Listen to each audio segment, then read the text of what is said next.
moo tax quand les gens parlent de la dette c'est comme si kenn rek moo leb 18 000 milliards dem non c'est tout le monde maintenant après nag les gens quand ils empruntent ils vont se dire que chaque année le budget augmente les recettes augmentent donc on peut faire face aux besoins mais malheureusement aujourd'hui il y a des tensions de trésorerie et la dette c'est obligatoire. Amadou Diouf ñu ñëw ci yow par rapport ak sa décryptage waxtu wi nga tombé ñuy wax économie ak emprunt obligataire bi FMI ngi fii alors par rapport à tout ça yow naka nga jàngate relance bi nga xamante ne tey nguur génkee teg pour jéem a jëmale réew mi kanam. waaw yaa Moussa li ngay jàpp d'abord mooy présence su FMI xam nga dafa am fu Sénégal toll foo xam ne sa réputation était en jeu et je peux même dire est toujours en jeu parce que les autorités actuelles ont fait une sorte de délation qui a fait que un petit peu écorner l'image du Sénégal en matière de finances parce que boo taxawee nga ne sa dëkk. waaw donc il y a des voleurs on cache des dettes et cetera dafay xaw a doy waar en termes de publicité boo koy defal sa réew parce que réew aussi lu amul lu dul signature am la crédibilité d'un pays c'est sa signature dëkk dafa war a am crédibilité bu fekkee les autorités parce que boo seetloo wax ngeen ko sànq c'est pas les tenants du pouvoir mais c'est l'administration par exemple tey bu ñu jëlee le ministère des finances les fonctionnaires yi fa nekk xooluñu régime bi nga xam ne moo nekk en place ñoom dañuy def seen liggéey donc c'est des fonctionnaires de l'État ñooñu tey bu ñu taxawee ni ñëw dañoo falsifier ay chiffres par rapport donc nu mu tëddee à la dette par rapport au budget mais seen responsabilité c'est engagé moo tax FMI bi mu ñëwee lu mu wax leeral leen ko ñi fi nekk nañ ko leeral d'abord tant que leeraluñ ko xaalisu FMI du dugg Sénégal loolu aussi il faut que mu leer ci bopp bi duñ ko am waaw est-ce que dégg nga wax ji c'est-à-dire que tant que leeraluñ ko maintenant li may wax je l'ai même écrit hein c'est un petit peu comme le serpent qui se mord la queue c'est-à-dire que yow da nga jógoon pour vilipender boobu def retour de manivelle dalaat sa kaw maanaam tey da nga ne ñee ñoo def lële waaye yow yaa ko war a prouver yow mi téye yëf yi tey boo ko mënul prouver mooy que FMI moom day téye banque ay loxo ni ko dernière délégation bi mujjee ñëw waxee ministre des finances wax ko ministre de l'économie donc le Sénégal aujourd'hui est à la croisée des chemins et pris au collet nan lañ mën a def tey ba sunu crédibilité ñu jëlaat ko il revient donc aux autorités actuelles ñu wone duut baaraam ne 7 000 milliards de dollars 7 milliards de dollars 4 000 milliards waaw mooy 4 000 milliards et quelques 5 000 et cetera de francs CFA fan lañ ko nëbb am na ñu ne dañ ko reporter mais boo ko reporter comme ni ñu ko wax sànq da nga ko waroon inscrire dans la loi de finances rectificative c'est ça les normes maintenant lan lañ ci deful je ne suis pas dans les arcanes pour pouvoir prouver fii lañ ko def wala defuñu ko wala je n'ai pas les éléments pour le dire mais li ma mën a wax daal mooy état boo nee dafa nëbb 7 milliards de dollars da ngay génne les preuves ne fii la ko jaarale parce que loolu la moo war a leer ci bopp sénégalais yi parce que administration parce que bon de toute façon on n'est pas aux États-Unis où on dit l'administration foofu laa jëm si fi ñu naan l'administration Bush l'administration Trump non ici on a une administration transversale ñoom fële ku jël réew mi aux États-Unis da ngay samp sa administration c'est-à-dire que dafa am nooy doxale noo xam ne bokkul ak kële dara nu muy doxale ñun on n'a pas une administration boo xam ne c'est une administration de régime on a une administration transversale donc administration bi ñu am ñun li impliqué ki fi jóge mooy concerné ñi fi nekk donc à partir de ce moment boo taxawee rek ne ñii def nañu ñi ko def ñu ngi fi demuñu de bu dee dafa am ñu def ñi ko def demuñu xëy na am ñu leen jox ordre l'autorité politique mais l'administration financière du Sénégal ñoom ñu ngi fi ils doivent être entendus ñu leeral exactement de quoi ça retourne man loolu lay xaar te loolu la FMI tamit di xaar ñu leeral li nga xam ne ñu ngi koy wax exactement maintenant loolu terewul ñu def une opération comment une opération waaw non ñu lancer eurobond lu mu indi gars yi dugal seen xaalis ñu doon wut 150 ñu retrouver avec 450 c'est une bonne chose hein mais loolu aussi dafa am lu muy wone mooy que Sénégal malgré parce que je t'ai dit l'administration est transversale malgré la délation certains continuent à avoir confiance et que au le Sénégal. pays n'est pas en ruine. Mais foofu laa jëm si. Ah, merci. Un pays qui est Pate yaa ngi reet. Non, On nous a vendu un pays en ruine et les gens se prêtent. defal ndànk tu es économiste waxtaan wi nga bokk yaa ngi muñ. defal ndànk nous on a le pays est en ruine wala nekkul en ruine. Non, Non, Pate il est économiste. Nous on fait de la logique. voilà defal ndànk Ñun logique la ñu wax et du consensus. bàyyi ko moom après comme c'est un économiste il va entrer dans le fond du sujet mais li ñu luy wax waaw. mooy c'est un constat est-ce que comprendre nga constat bi mooy lan mooy Sénégal dañu taxaw vilipender ko par ses propres autorités terewul tey ñu lancer une opération bi jural la lu ëpp la nga séntu woon. Ça c'est la loi. waaw defal ndànk rek. ndax du autorité yi tamit ñoom ñoo def jéego gi tax. loolu mën a des Ça c'est un exercice de Tranchoun. defal ndànk liggéey bu ñu fi bàyyi la. non loolu vilipande. non loolu liggéey bu ñu fi bàyyi non vilipande. liggéey bu ñu fi bàyyi la waaw bàyyi ma ñëw.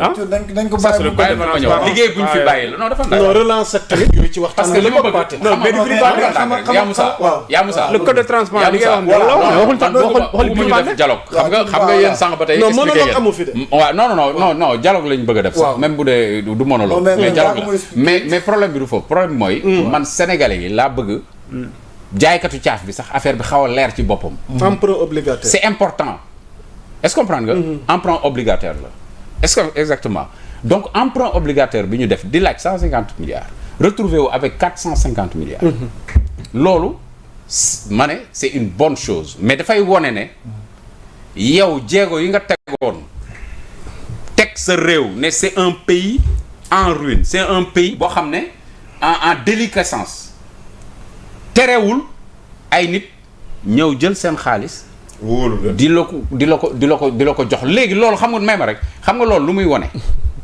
mooy liggéey bi ñu fi defoon ba mu yegg si fii l'état c'est une continuité gis nga lañ defoon ba fii moo indi eurobond kii bi nu mu tëddee emprunt obligataire bi emprunt obligataire bi xam nga lu ko indi liggéey bu ñu fi bàyyi du léegi la doon wax léegi.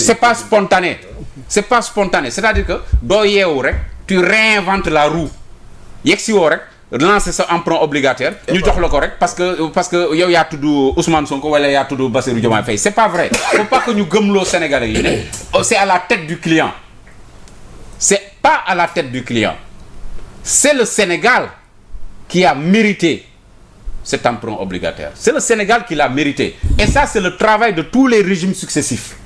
Amadou Diouf le nouveau régime n'inspire-t-il pas confiance quelque part aussi? Non, au-delà de tout ce qui s'est passé ici par le passé. Non, et que ñoom ñu ñëw. non defal ndànk yaa Moussa. Non, c'est juste une question. yaa Moussa. waaw je vous ai interpellé à titre tu peux l'analyser sous cet angle si tu veux ne ñoom ñoo teg ay jéego lu tax ñu am ci ñoom confiance mais 450 milliards c'est des broutilles. 405 quoi. c'est des broutilles même bu nekkoon 405. Notre budget c'est 6 000 milliards. Hein. C'est des broutilles. C'est même pas 10% de notre budget. Mais c'est une bonne chose quand même. C'est des broutilles. dama ne du xaalis.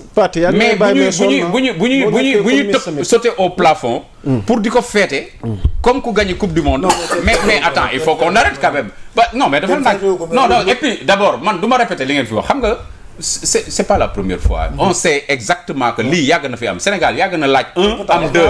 non du ma ci dellu si waat xam nga lu may bañ damay bañ a répéter mais je veux aller dans ma propre logique. léegi sama propre logique laa bëgg a ñu ngi lay déglu comprendre nga donc dama bëgg a wax ne du lu bees waaye jarul aussi ñuy tëggi sabar. ku fi tëgg sabar. non mais attends ça se voit mais def ko jarul c'est-à-dire que d'abord la somme est modique. ensuite ce n'est pas la première fois. ba pare dafay contredire ñoom élan bi ñu bëggoon dugal Sénégal. Ah bon? mooy un pays en ruine. waaw tu as raison. parce que continuité laa la wax ñëf la fi nit ñi liggéeyoon moo indi lii. Quand le Sénégal cherchait 2200 milliards ils ont obtenu 10 000 milliards de souscription. mais en 2022 am na 2022 bii je peux te donner les chiffres exacts. ils avaient damay bañ a plus de 240%. voilà nekk dans le fétichisme man je veux pas être dans le fétichisme des chiffres xam lu ma bëgg nekk ci li nga xam ne moom mooy soxal sénégalais yi pour ñu comprendre ko parce que sénégalais bu ko dégg danaan yee xaalis dugg na Sénégal nga yeewu suba dëkk bi gën a metti non buñ ñu nax c'est des broutilles est-ce que comprendre nga fayul dara investirul dara ma ne fayul dara investirul dara. 150 milliards ne représente même pas la masse salariale des fonctionnaires. 405 milliards du xaalis. du xaalis. fayul dara investirul dara. mais dans un pays waaw may ma rek ma terminer bu ma paree après nga dawal. waaw may ma rek ma terminer. mais dans 405 milliards du xaalis. fayul dara investirul dara. yow toogu leen fii ne Farba Ngom dafa joxe 400 milliards. ba pare ñu waaw. non lii xaalis bu teew la. dafa ndànk rek non dafa ndànk on l'a évalué. ay biens non on l'a évalué. mais on l'a évalué. Non, on l'a évalué. Si on l'avait vendu demain, ça sera 400 milliards. Dama ne si on l'avait, c'est une évaluation scientifique. investirul dara fayul dara. waaw dafa ndànk. non grand si boppam xam na ne 405 milliards xaalis. non du xaalis non du xaalis pour un état. teg ci fayul dara. non pour un état bu ko xeeb grand. non dama ne pour un état du xaalis. c'est-à-dire que Sénégal. mais la moo nekkoon am na Sénégalais yu dafa am lu war a leer ci seen bopp. ils ont l'horizon bouché. Ils ont l'horizon bouché. Non non non. bul jël sama parole non bul jël sama parole. 150. mais nga am 405. waaw dama ne dama koy xeeb xamul tax. parce que le fait de vouloir avoir 150 milliards c'est avoir l'horizon bouché. C'est voir pas plus loin que le bout de son nez. mais am na non attends. mais am na lancé woon nañu fi yeggul sa 150 milliards. waaye ma ne defal ndànk loolu yëpp baax na. waaye dama ne buñ jarul fecc. mais xam nga yàgg na fi am Sénégal xam nga yàgg na fi am Sénégal sans publicité. yàgg na am Sénégal sans publicité. mais bii pourquoi publicité bi. non mais ministère des finances day def communiqué. non day def communiqué ak publicité du benn. loolu dafa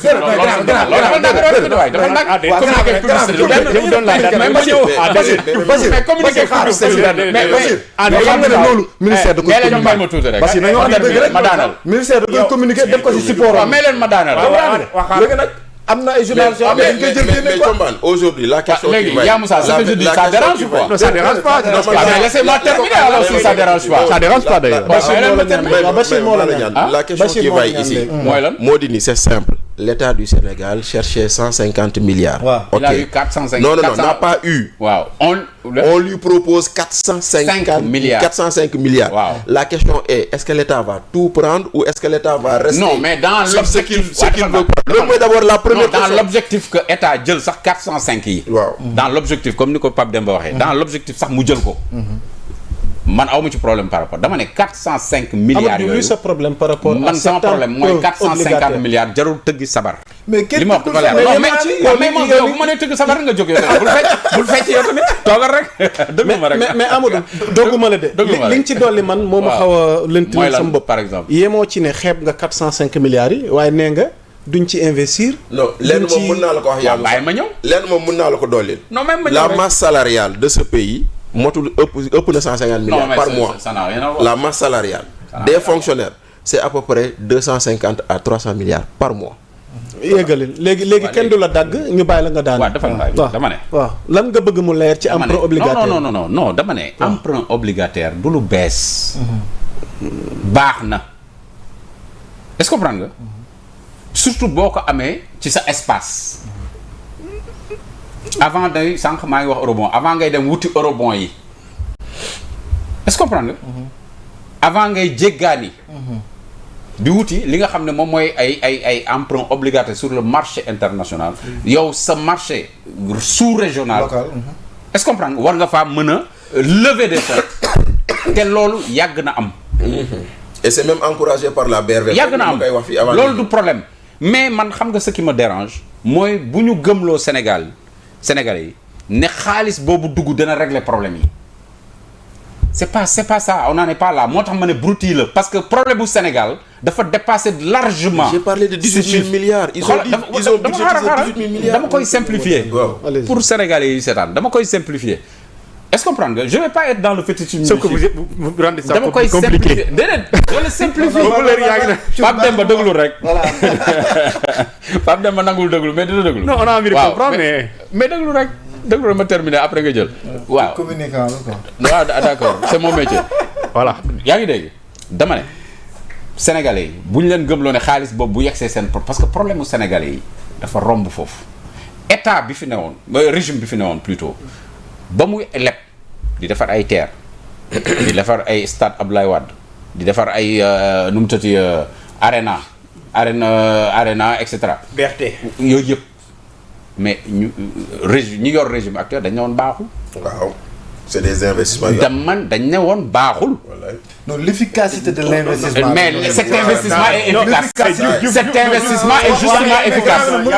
Cet investissement mais pare na waa léegi pare non mais cet investissement est justement li ma comprendre cet investissement est justement efficace. c'est pas la dette qui est critiquée. Voilà. mais c'est la destination de la dette. mais la destination. c'est ça qui est différent. et la destination moo lay jàngal l'efficacité de la dette. mais ma tontu la. Voilà. Tu vas pas me dire que fait déplacer. non attends tu vas pas me dire que. léegi Amadou on te laisse terminer léegi. parce que waxtu bi dab nañu ñu bàyyi ko mu daaneel ñu jeex. est-ce que l'investissement sur le terre est efficace? Non, est-ce que l'investissement sur le BRT retour lañ lay wax retour bi lañ lay wax. c'est pas l'utilité. waaw déglu ma maa ngi ciy ñëw. non yow li nga wax utilité ngay wax. non yéen. on parle du retour. Vous ne voulez pas écouter. C'est-à-dire que il y a l'utilité, il y a le retour, il y a le retour. Cuun déglu. léegi par respect nañ ko may mu daaneel différent wul xam naa. non ñu ngi daaneel di nga jël kàddu pour ñu tëj. waaw bàyyi ma pare. non waxuma utilité ñëwuma foofu. utilité projet réalisé. c'est l'utilité qui non mais c'est l'utilité qui amène la rentabilité. waaw bokkul de. et la rentabilité ne peut pas être financière. Elle peut être quand même. léegi Bachir dama leen ñaan ñu may ko mu daaneel. dama ne non économique et social. Paate nañ ko may mu daaneel rek. Amadou tu as la parole. Donc tu as un projet qui n'est pas utile. Un projet qui n'est pas utile ne peut pas être rentable. Voilà. Ça c'est terre à terre.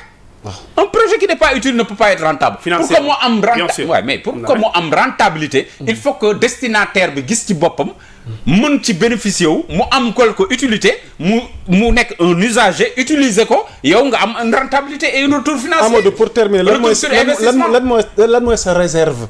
par rapport ak cet emprunt obligataire. nee nga rafetlu nga ko mais le mais. waaw mais boobu saa yu ma ko nee mais rek gars yi dagg. mais boobu moo leen di déranger mais bi nag dinañ ko bàyyi mu. waaw léegi yow la ñuy déglu nañ bàyyi mais ayca ñu ngi lay déglu léegi. dama ne baax na bu ko kenn dagg nañ ko may mu daaneel. waaw dama ne baax na. waaw xam nga nee naa baax na. waaw waaye dama ne. waaw mooy sama mais dama ne waaye mooy mais. waaw dama ne. waaw baax na waaye jarul tëggi sabar parce que réglé wul problème mu Sénégal Sénégal fi mu toll il faut voir grand.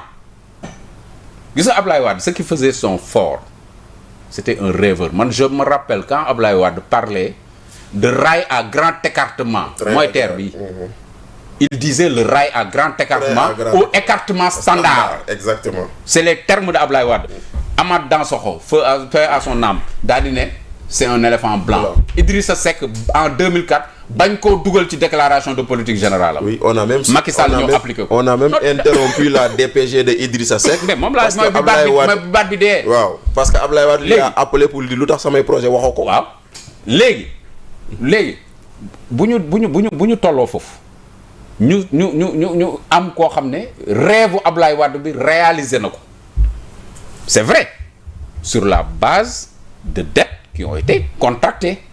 mais investissement bi dafa visible c'est-à-dire que jarul laajte xaalis bañ leboon fan lañ ko dugal xaalis bi ñu leboon mi ngi nii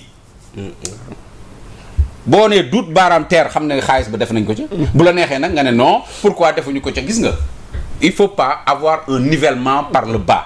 je suis d'accord parce que gis nga tey état damay toog ba yàgg ñu ne non lu tax joxuñu ko ña nekk Fongolemi lu tax joxuñu ko inondé non l'état c'est un tout. L'état c'est un tout et puis le développement passe par les routes et passe certainement par les rails.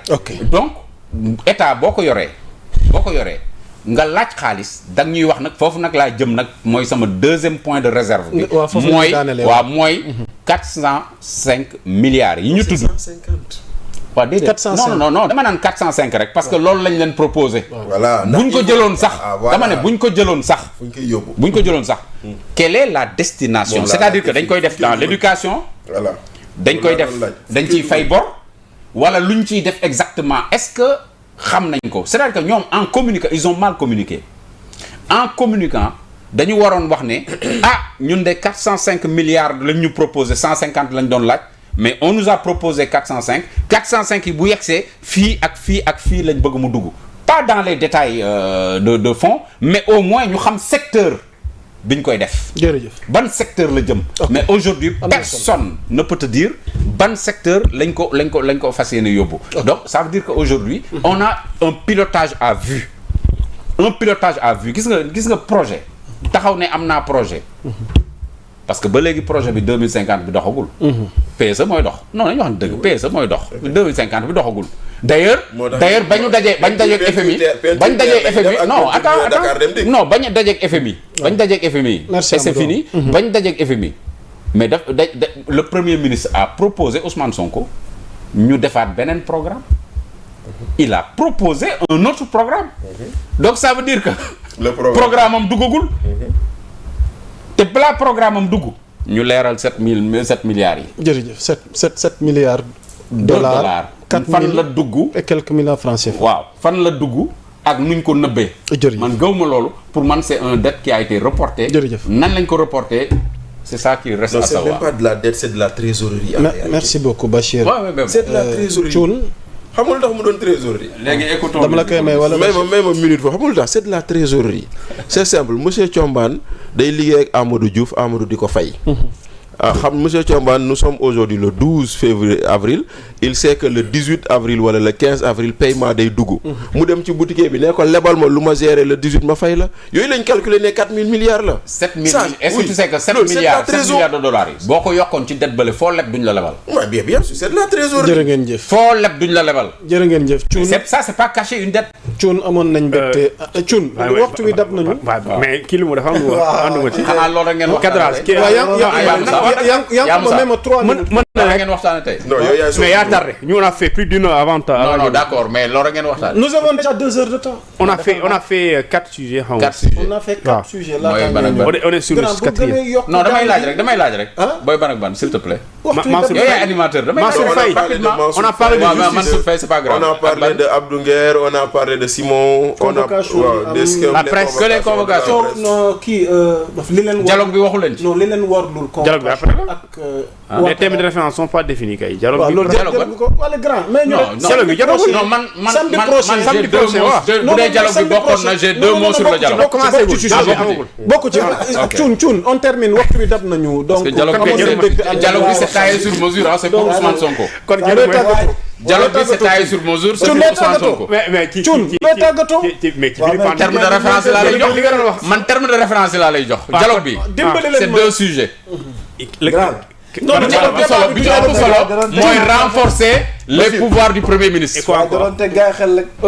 mooy renforcer les pouvoirs du premier ministre. merci beaucoup mooy le principal thème du dialogue. léegi samedi prochain Yankoba Badji waxtu wi dab nañu ñu ngi bëgg yëkkati mais samedi prochain Amadou. 20h. nu tàmbali 20h na la fi fekk. Inch'Allah boo bëggee lépp dialogue. très bien non au-delà du dialogue sax ak yeneen sujet ndax l'actualité moom waxtu wu ne mën ne soppeeku. doyen Pathé Thiombane amoon nañ mbégte ànd ak yow surtout ci point économie bi. juriste Thioune jaajëfal nañ la. grand Bachir ñu ngi lay jaajëfal yow tamit nag. ñu ngi leen di jox rendez-vous samedi prochain à la même heure incha allahu rabbi ñëw ci yenn tomb waxtaan yu soxal tolluwaay réew mi. D'ici là, portez-vous bien. L'actualité est en continu sur Sénégal 7. Jaa ngeen jëf wa salaam.